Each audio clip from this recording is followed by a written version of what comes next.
వలన మీకు కలిగిన అపవిత్రత అంతయు తీసివేసేదను. నూతన హృదయము మీకు ఇచ్చేదను, నూతన స్వభావము మీకు కలుగు చేసేదను. రాతి గుండె మీలో నుండి తీసివేసి మాంసపు గుండెను మీకు ఇచ్చేదను. నా ఆత్మను మీ అందుంచి నా కట్టడలను అనుసరించి వారు గాను నా విధులను గైకొని వారు గాను మిమ్మల్ని చేసేదను. వావ్, ఆమేన్, హల్లెలూయా. ఎంత మంచి వాగ్దానం అండి, ఎంత మంచి వాగ్దానం ఇది. అదే వాగ్దానం మనకు కూడా చెందుతుంది. ఆమేన్ చెప్పండి. ఆమేన్. మనం చెదిరిపోతూ ఉంటాం అనేక సార్లు, కష్టాల వల్ల, బాధల వల్ల, నిరాశ నిస్పృహల్లో కొట్టుకుపోతూ ఉంటాం. ఎక్కడెక్కడో సైతాన్ని మనల్ని తరిమేస్తూ ఉంటాడు. ఈ ప్రదేశం కాదు, ఆ ప్రదేశం కాదు, ఏ ప్రదేశం కాదు, అనేక ప్రదేశాల్లో చెదిరిపోతూ ఉంటాం. దేవుడు మనల్ని సమకూర్చి మంచిగా కడతా ఉంటాడు. కుటుంబాలు చెదిరిపోతూ ఉంటాయి. ఎంతో భయంకరమైన పోరాటాలు అనిపిస్తూ ఉంటారు. అలాంటి వారందరినీ కూడా దేవుడు అంటున్నాడు, నేను మీ మధ్యలో కూడా కార్యం చేస్తానని అంటున్నాడు. ఎందుకంటే మనము ఆత్మీయ ఇశ్రాయేలీలు. యేసుక్రీస్తు ప్రభువును హృదయంలో చేర్చుకున్న వెంటనే మనము అబ్రహాము సంతానం అయిపోయాం. అబ్రహాముకున్న వాగ్దానాలన్నీ మన జీవితంలో నెరవేరినాయి. గలతీ పత్రిక దేవునికి స్తోత్రం, 3వ అధ్యాయం 13-14 వచనాలు. గలేషియన్స్ 3:13-14. ఆత్మను గూర్చిన వాగ్దానము విశ్వాసము వలన మనకు కలుగునట్లు అబ్రహాము పొందిన ఆశీర్వచనము క్రీస్తు యేసు ద్వారా అన్యజనులకు కలుగుటకై. అబ్రహామును గూర్చిన ఆశీర్వచనము క్రీస్తు యేసు ద్వారా అన్యజనులకు కలుగుటకై క్రీస్తు మన కోసము శాపమై మనలను ధర్మశాస్త్రం యొక్క శాపము నుండి విమోచించెను. వావ్, హల్లెలూయా చెప్పండి అందరూ కూడా. హల్లెలూయా, హల్లెలూయా. చేతుల పైకి చెప్పాలి. హల్లెలూయా ఎలా చెప్పాలి? ఆఫ్ కోర్స్ బైబిల్ ఒళ్ళో పెట్టుకుంటారు, ముందు పెట్టుకోవడానికి బెంచీలు లేవు. దేవునికి స్తోత్రం, హల్లెలూయా. ముందు ఇవన్నీ బెంచీలు వస్తాయి. ఆమేన్, హల్లెలూయా. దేవునికి స్తోత్రం. ఇది కేవలం ఫంక్షన్ హాల్ మాత్రమే ప్రస్తుతానికి చర్చి. రాబోయే కాలంలో ఇది ఫంక్షన్ హాల్. బర్త్డేలు జరుపుకోవడానికి, వివాహాలు జరుపుకోవడానికి, రకరకాల కార్యక్రమాలు నడిపించుకోవడానికి విఎస్పి గారు తలకాయ ఊపుతున్నారు. అవునవును అన్నట్టుగా. దేవునికి స్తోత్రం, హల్లెలూయా. దేవునికి మహిమ కలుగును గాక. దేవుడు అయితే ప్రియులారా, దేవుని సన్నిధానంలో మనమందరము కూడా విశ్వాసముతో నిండుకోవాలి, పరిశుద్ధాత్మతో నిండుకోవాలి. దేవుని యొక్క సన్నిధిలో అబ్రహాము యొక్క వాగ్దానం యేసు క్రీస్తు ద్వారా మనకు కలుగుటకై, మనకు క్రీస్తు యేసు మన కోసం శాపమై ఆ శాపాలు పాపాలు అన్ని తీసుకొని చెదిరిపోయిన మన జీవితాలను తిరిగి కట్టేవాడుగా ఉన్నాడు. 2 చేతుల పైకెత్తి హల్లెలూయా చెప్దామా? నువ్వు ఏ పరిస్థితుల్లో ఉన్నావో నాకైతే తెలీదు. నువ్వు ఒకవేళ చెప్పినా నువ్వు కొన్ని చెప్తావు, కొన్ని చెప్పకపోతావు.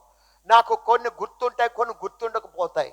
కానీ దేవుడు దీవారాత్రులు కూడా ఆయన నేత్రములో నీ మీద ఉంచి ఉన్నాడు. హల్లెలూయా. ఏ పరిస్థితులు నిన్ను చెదరగొట్టేసినాయో, ఏ ఆర్థిక సమస్యలు నిన్ను చెదరగొట్టేసినాయో, నీ జీవితంలో నిరాశ నిస్పృహలు ఏమైతే ఆవరించి ఉన్నాయో అవన్నీ కూడా యేసుక్రీస్తు ద్వారా అబ్రహాము పొందిన ఆశీర్వచనాలు, వాగ్దానాలు అన్నీ కూడా మనయే.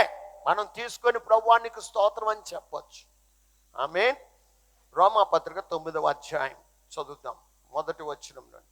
నాకు బహు దుఃఖమును నా హృదయములో మానని వేదనయు కలవు. క్రీస్తునందు నిజమే చెప్పుచున్నాను,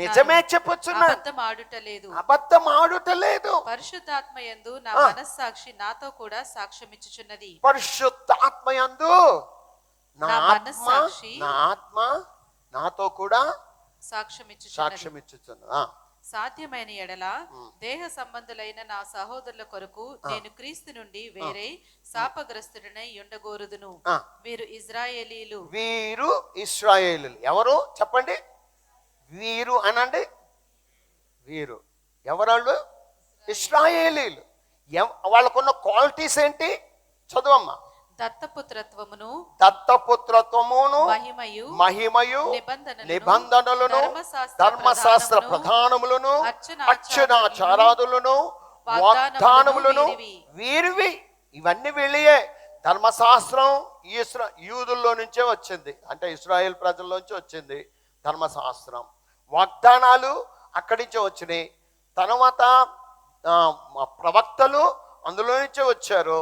ఏమంటే అర్చనాచారాలు, మందిర నిర్మాణంలో ఉన్నటువంటి ఆచారాలు, ఆ బలిపీఠము, గంగాళము, ఆ సముఖపు రొట్టెల బల్ల, దీపవృక్షము, ధూపవేదిక, అడ్డుతెర, మరి మందసము, ఆ మందసం మీద కరుణాపీఠం మీద ఉన్న దేవుని మహిమ ఆవరించి ఉండడము, ఆ ప్రత్యక్ష గుడారము, ఆ తర్వాత సొలొమోను కట్టిన మందిరము, ఆ తర్వాత జెరుబ్బాబెలు బాగు చేసిన మందిరము, ఆ తర్వాత హేరోదు బాగు చేసిన మందిరము, ఆ తర్వాత రోమియులు కూలగొట్టిన మందిరం.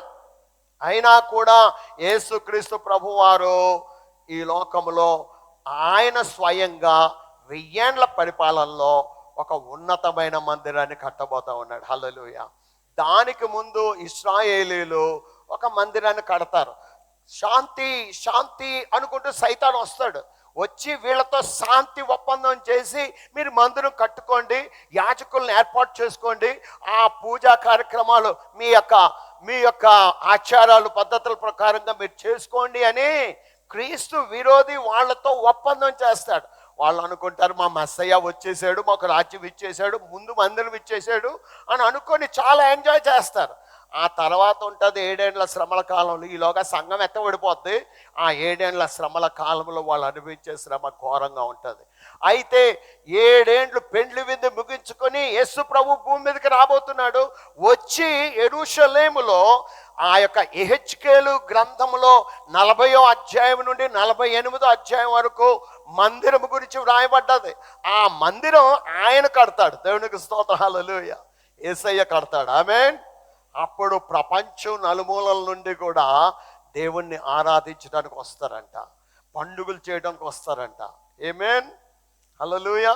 గనుక మనమేమో యేసయ్య రక్షణను సెలబ్రేట్ చేస్తాం. ఎందుకంటే యేసయ్య మన బ్రతుకులో ఈ భిక్ష పెట్టాడు, ఈ విమోచన, ఈ రక్షణ, ఈ భాగ్యం మనకిచ్చాడు. ఇశ్రాయేలీలతో సాటి అయిన అవయవాలుగా, ఒక్క శరీరం అందలి అవయవాలుగా దేవుడు మనల్ని సిద్ధపరిచాడు. గనుక మనం ఎంతో సంతోషపడతా యేసయ్యని సెలబ్రేట్ చేస్తాం. ఆమేన్. హల్లెలూయా. యూదులేమో పండుగలు సెలబ్రేట్ చేసుకుంటూ ఉంటారు. అందరూ కూడా 1000 ఏండ్ల పరిపాలనలో గొప్ప ఆనందం ఉంటుంది. మనకి భూమిని దున్నక్కర్లేదు, భూమి తనంతటానే పంటలు ఇచ్చేస్తూ ఉంటుందంట. ఇక హాని అనేది ఉండదు, కాపలా పెట్టుకోక్కర్లేదు, వాచ్మెన్లు అక్కర్లేదు, ఏం అక్కర్లేదు. దేవునికి స్తోత్రం. హల్లెలూయా. ఎంత బాగుంటుందో 1000 ఏండ్ల పరిపాలన. అప్పుడు మనం కూడా 1000 ఏళ్ళు యేసు ప్రభుతో ఉంటాం. 100 సంవత్సరాలు కాదు, 1000 సంవత్సరాలు. ఆమేన్. మనం ఆత్మలో ఉంటాం. దేవునికి స్తోత్రం. ఇవన్నీ కూడా నెరవేరుతున్నాయి. గనుక ఇక్కడ చెప్పబడినవన్నీ కూడా చూస్తే ఇశ్రాయేలీలు దత్తపుత్రత్వం వాళ్ళది, మహిమయు, నిబంధనలను, ధర్మశాస్త్ర ప్రధానులను, అర్చనాచారాదులను, వాగ్దానములు వీరివి, పితరులు వీరివారు, శరీరమును బట్టి క్రీస్తు వీరిలో పుట్టెను. ఈయన సర్వాధికారి అయిన దేవుడయ్యుండి నిరంతరము స్తోత్రార్హుడై ఉన్నాడు. 2 చేతులు పైకెత్తి యేసయ్యకు వందనాలు చెప్తాం. ఈయన ఎవరండి? యేసుప్రభు ఎవరండి? ఈయన చెప్పండి. సర్వాధికారి అయిన దేవుడయ్యుండి నిరంతరము స్తోత్రార్హుడై ఉన్నాడు.